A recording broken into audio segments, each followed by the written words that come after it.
What if I told you that plastic waste, the kind you toss without thinking, is being turned into food grade materials, yarn, and even packaging by one of India's biggest recycling companies? And leading the charge is a next gen entrepreneur who started as an intern at his own family business and now sits on the board.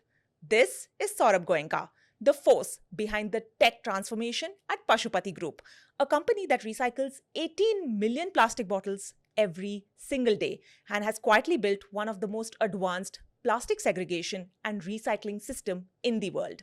Let's talk innovation, legacy, and the future of circularity with the man rethinking what's possible with plastic waste in India. Hi, Saurabh. For someone who's hearing about Pashupati Group for the first time, tell us what you do and what makes your recycling model different from the others in India. Pashupati, we have a network of 500 plus collection centers. We bring waste through these collection centers to our five facilities across India. We segregate it, wash it, and recycle it to be used in the same packaging again. What differentiates us from others is the ability to handle different types of plastic waste. And our process is very dynamic. It can be altered as per the RM requirement. Wow. I know that you recycle over 18 million plastic bottles every single day. For me, that's like a mind blowing number, right? And you recycle other kinds of plastic waste. I've been to your facility, it's massive. What does that look like operationally?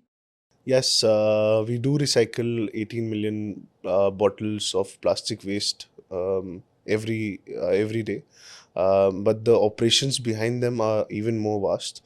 We have a team of over 3,000 people employed directly or indirectly, various lab analysts, machine operators, etc., etc. We have a QC check at each and every stage, be it incoming RM, be it before and after washing, before and after segregating, after extrusion. At each and every step, there's a QC check. We have an in-house R&D team to continue on with material innovation and developing applications throughout. Absolutely. That's just sounds so impressive. Now, many recyclers across India stick to PET, right? You do PET as well, but you've also gone into other kinds of plastic waste, whether it's flexible packaging, whether it's rigid. What was the thinking behind building this broad, closed looped ecosystem? So from the beginning only, the thought or our vision was that we didn't want to be just any recycler. We wanted to be a solution provider. So and plastic waste also comes mixed. It doesn't come as separately, like PET differently and polyolefin differently. It comes mixed. So we wanted to be different from others. Got it. For our viewers' better understanding, right? We know PET is basically the plastic in which we drink our drinks, whether it's our water or our soft drinks. But if you could simplify what polyolefin means. Polyolefin basically incorporates other types of polymers such as polypropylene, polyethylene. So it essentially means PP, HDP, and LDP. And what products are these used in? These are used in different types of applications. So it's basically used in multi-layer plastics. It's used in your shampoo bottles, your home, all kinds of food and beverages containers, your food trays, your courier bags. So these are used in varied types of applications. Right, but to put it simply, this could be multi-layered plastic would be our ketchup sachets, our shampoo sachets, and then of course there's the bottles, there's the packets that we get from our food delivery partners, and other types of plastic as well. Okay, so how big is the environmental footprint when it comes to Pashupati Group? Like, how big is your impact? So from the time we started our from the time we started, we have recycled as much of plastic that is proportional to approximately 200 dump yards. What 200 dump yards process in 1 year or fills in 1 year. So, and we've emitted or saved CO2 emissions. We have saved crude oil being. So I'm interested in knowing what is your end product, right? So you're taking all of this waste, it's getting sorted, it's getting segregated, and it's going through these large machines. But what comes out of it? So essentially, we focused more on the textile applications.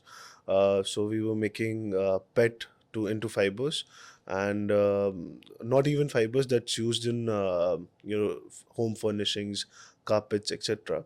We are making specialty fibers as well, such as antibacterial, which is used in clothing. There's concrete fiber, which is used in during construction. There's hydrophilic, which is used in sanitary napkins. So this is the essential or our main product category criteria category. But the real shift came with the introduction of PWM rules, which made recycled content mandatory to be used in all packaging.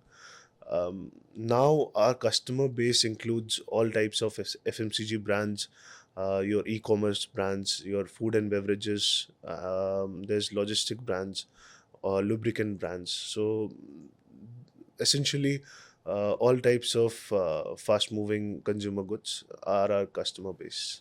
Got it. So my understanding is that a lot of the PET becomes fiber. Perhaps my skirt right now is also thanks to Pashupati Group because it is made of recycled materials. But I also understand that you make them into granules. So what applications does that get into? So the granules can be made into bottles again. So it's like a bottle to bottle technology. So and the second application is textile. So the shirt like I'm wearing is made from that granules or that PET that we have recycled. The third application is thermoforming, which is the trays or takeout trays that you get from whenever you order online. And the fourth application is film. So that's your multi-layer packaging lines and all. That sounds so amazing. So, if you could help me sort of understand better, who is your end consumer and how do they use your product as a raw material? So the end consumer is the general public only. So the raw material is available in your shampoo bottles, your the water you're drinking, and when you begin your day life from the beginning, so it's in your toothbrush, it's in your it's in the shampoo bottles, it's in your body wash. So it's essentially the general public is the end consumer of the material. So, I've spoken to a lot of industry experts, right? And they say that recycling in India is at an all time high. We are much better when it comes to a lot of other countries. But we also generate tons and tons of plastic waste. So, is this really the perception or are we truly sustainable? No, we're constantly working, and you're right. The recycling rates in India of PET is at the highest. I think we're doing better than most of the nations. The recycling rate of PET in India is more than 90%. That's the reality. Um, the community of waste picker plays a vital role in this whole ecosystem. There are constantly new innovations taking place in this space also. Um, and the work is happening on the polyolefin side now. Yes, we are lagging on the polyolefin side, but I think with the innovation and the hard work that is happening in India, we'll be leader in that space as well. I'm sure about that. I've personally, like I said, seen your facility and I've seen the R&D and the innovation that's happening on the back end from your end. But a lot of critics do believe that plastic cannot be circular. Like, what is your take on this? Can plastic really be circular, or are we really delaying this inevitable landfill problem? See, till the time we don't have an alternative, plastic is a necessity that we're living in, that we have to live with right now. The plastic can be recycled properly, The problem happens on the disposal side of plastic waste. So if there's a proper disposal, then the waste also can be segregated properly and recycled properly. I'm curious to know, given like how massive your facility is, what is the impact like on the environment? So from the year we started till now, we've saved waste to go to approximately 200 dump yards every year. That's equivalent to 280 football fields.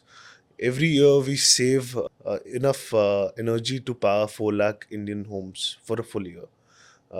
We save enough CO2 that's equivalent to removing 1.7 lakh cars from the Indian roads. Wow, that's massive and that's huge. So, critics say that plastic can never be truly circular. I would love to know your take on this, or are we sort of delaying this massive landfill problem? See, plastic is a necessity that we have to live with. Um, the problem isn't in plastic, it's in the way it's handled. So if there's proper disposal and proper recycling, we can save plastic to go to the environment and then save the figures that I've given before. So we can save that much of emissions, that much of energy, and that much of virgin plastic being produced every year. So, given that our blood bags are made of plastic, our water pipes are made of plastic, it is the essential reality of India and perhaps even the world today, right? Um, See, till the time we have another material or another substitute available for plastic, this is a necessity that we have to live with. We just need to educate people on how to handle plastic so that the new virgin plastic being produced every year. We took a walk across your facility yesterday, and I realized you're really passionate about recycling. You know every machine in and out, but you started as an intern and today you sit on the board. What's that journey been like for you from knowing every nail to today taking big decisions?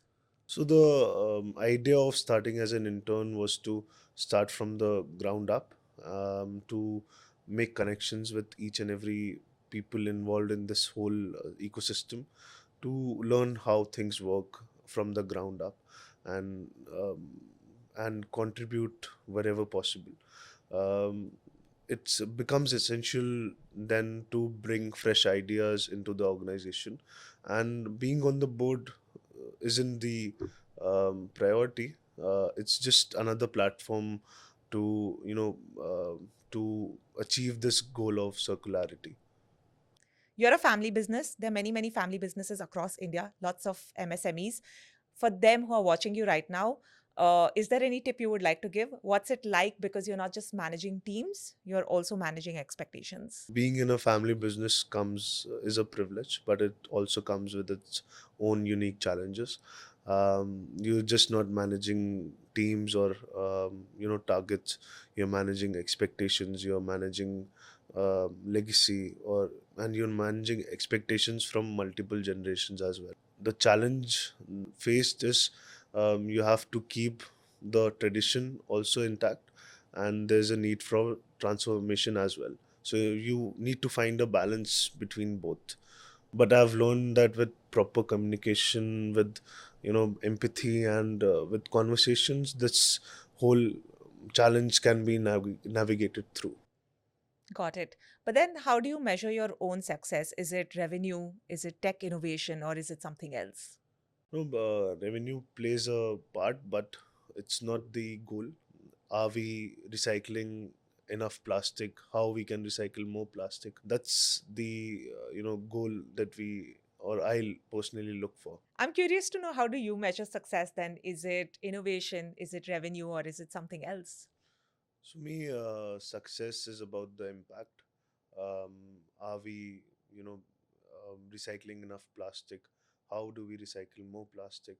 And are we doing enough for the workers involved in the value chain? Are we innovating in ways that challenge the status quo? For me, success is about the impact that I or we create. For me, it was very interesting actually to look at something as simple as milk pouches, which you don't think can be recycled, being recycled at your facility, right? That's amazing. And even the labels, the wrappers, the caps, the lids, everything is getting recycled. So the tech aspect of that must have been really challenging for you. Yeah, so milk pouches particularly very challenging because first it smells a lot. It has a pungent smell that comes when we pick the waste up. So we've established a technology to, firstly grind the milk packets to de-ink it even, and then to make granules that will be refreshed so that the smell and the odor is completely removed. But what about stuff like wrappers and labels and caps? Even that must have been, there must have been quite a lot of tech that must have gone into that as well. Yes, we recycle wrappers as well as caps. These wrappers can be used to make wrappers again, and caps can go back to making caps again. Yes, this has been an involvement from the R&D side that's been taken a long time, but we've been inherently very successful in that. But you're not just sticking to the small size, right? You're also going big. Like you have drums that you also recycle. Yes.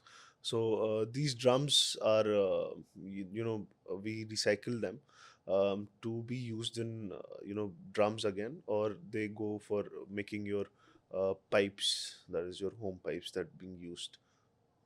Got it. So I think a lot of the stuff that we use in India now is made by some percentage of recycled plastic, right? Are there enough policies in place for this to happen? Are we in the right direction when it comes to recycling plastic? Yeah, there has been significant policies in place by the government. There has been a push from the government side, from the CPCB side. There's been EPR regulations that has come in. That's a government portal where every brand owner and every recycler is registered. That's to, motivate them to use recycled content in their packaging. Right. Explain to us what is EPR for our viewers. So EPR translates into extended producer responsibility. It basically entails that whatever plastic that you're pushing in the market, you have to, recycle that much plastic. Its general idea is that. And as an industry expert, do you think that this is being implemented or it's just a lot of No, paperwork? this has been implemented at the ground level only, and there has been, regulations and policies from the CPCB side. There's some difficulties, technical difficulties on the EPR portal, but the CPCB is actively working towards resolving that. Got it. So now big companies are ensuring that the amount of plastic they produce, they are responsible for recycling the same amount again. Got it. As a recycler, what are some of the certifications that are really needed, and is it easy to sort of get them today?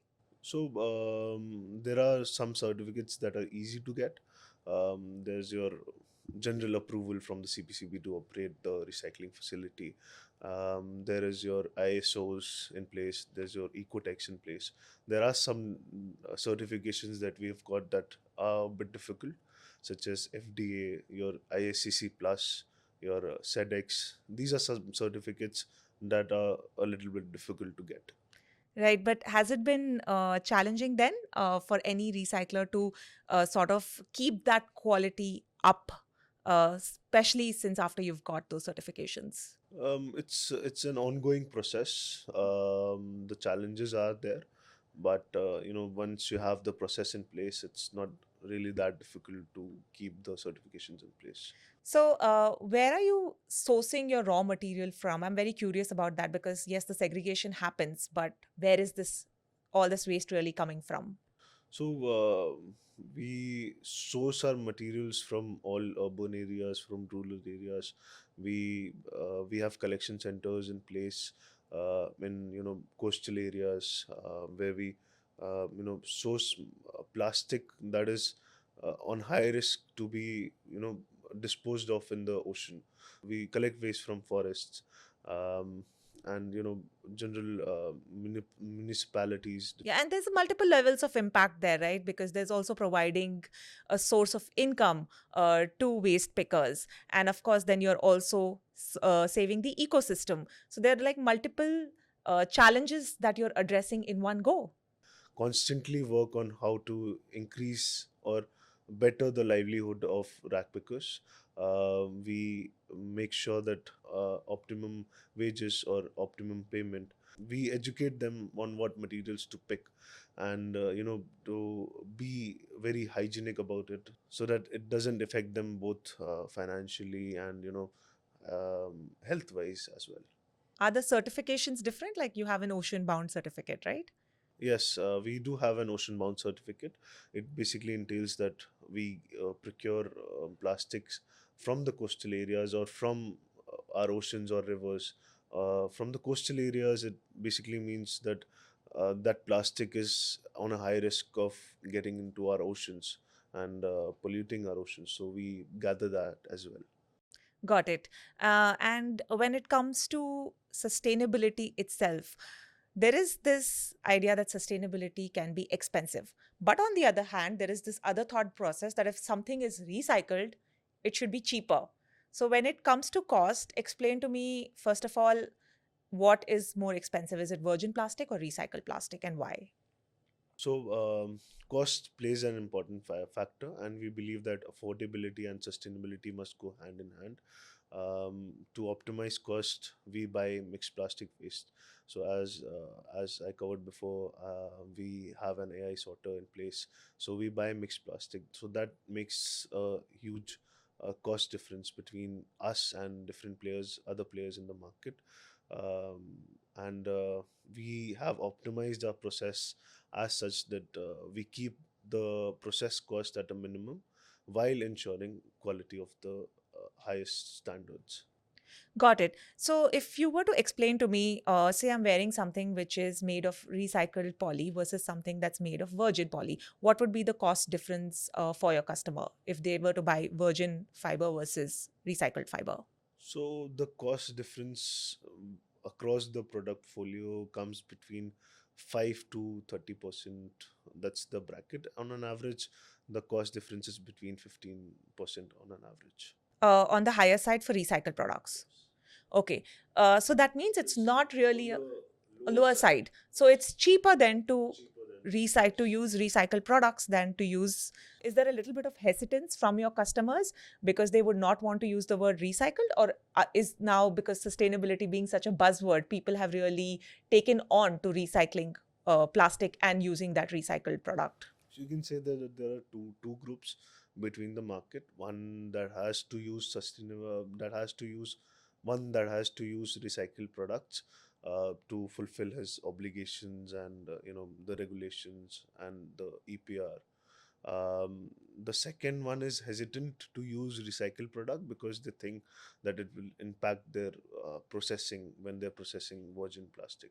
So we make sure that with every process or whenever they're taking the first trial, we ensure that there's someone from our QC or someone from our R&D team to be present. And once he takes the trial, he's very satisfied that there's inherently no problem in processing of recycled plastic.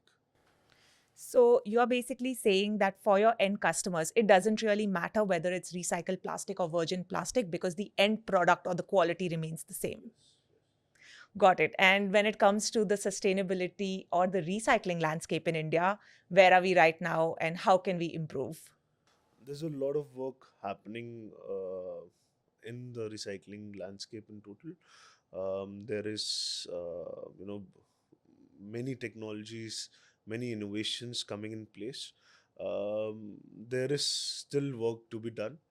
I think we, if we start from the beginning, there's work to be done on how we dispose of the plastic correctly. So there needs to be information or awareness that this plastic is being recycled. So if you dispose it off at the source and segregate it at the source, that makes the job of recycler like us very very easy. I was actually coming to that, right?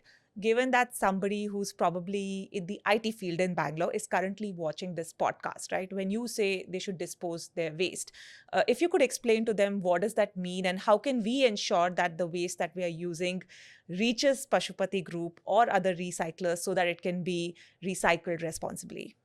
So I think you can make a comparison between plastic and paper. So if so inherently, many people, many houses in India, they save paper because they know that has a value, but they just dispose of plastic. So if but plastic also has a value. So if you can just save the plastic in your home and then dispose it off correctly or give to your the municipality or the dustbin lying around, just dispose it off correctly, it will reach to the recycler. Just don't litter the roads or the parks everywhere. Basically segregate the waste at your source. Yeah. Make sure you put all your plastic paper in one place so that anyways the person who picks up the dry waste will be able to segregate it and make sure it reaches the right channel, correct? That is the thought, and it won't just make our job easy, it would make the job of rag pickers more easy. Got it. And also gives them a additional source of income. Awesome. And do you think from an education point of view, is there something that we can do so that kids from a very early age learn about garbage segregation, about plastic, about various types of waste that are there and how they can be recycled responsibly? When you learn at an early age, it stays with you. We can start with that generation, that this is what plastic entails and this is how it gets recycled. Yeah, so you're talking about how education plays a Hmm. role from a very young age. Yeah, so similar to that, we've taken up initiatives to intervene at an early age, so that to educate them to how what is plastic, how it's get recycled, how to dispose it off correctly, so that children and the next generation can learn it at an early stage. Got it. Let's talk a little bit about your end products, right? So, what does this entail and what are the end users of these? So on the product side, we manufacture RPET flakes that is used in fibers, filaments, etc. We manufacture RPET granules that can be made into bottles again, that can be made into films. The trays, um, your your clothes. We also have capability to manufacture pet fibers, not only pet fiber but specialty fibers. So that can be such as antibacterial, that can be used in napkins or clothes, that sort of stuff. We also have concrete fiber that can be used in construction. On polyolefin side, we have RPP, that's recycled polypropylene, that can be used to make containers, that can be used to make paint pails, that can be used in automotive also. We have RHDP, that's recycled high density polyethylene, that can be used to make shampoo bottle, cleaner bottle, and other type of blow molded stuff. We also have HDP injection molding that can be used in caps, crates. The last is RLDP, that is recycled low density polyethylene, that can be used to make shrink film, that can be used in applications such as courier bags or liner bags.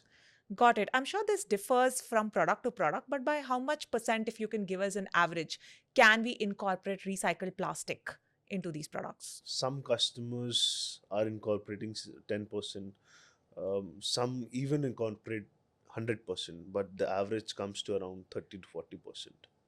Thank you, Saurabh, for this super insightful conversation.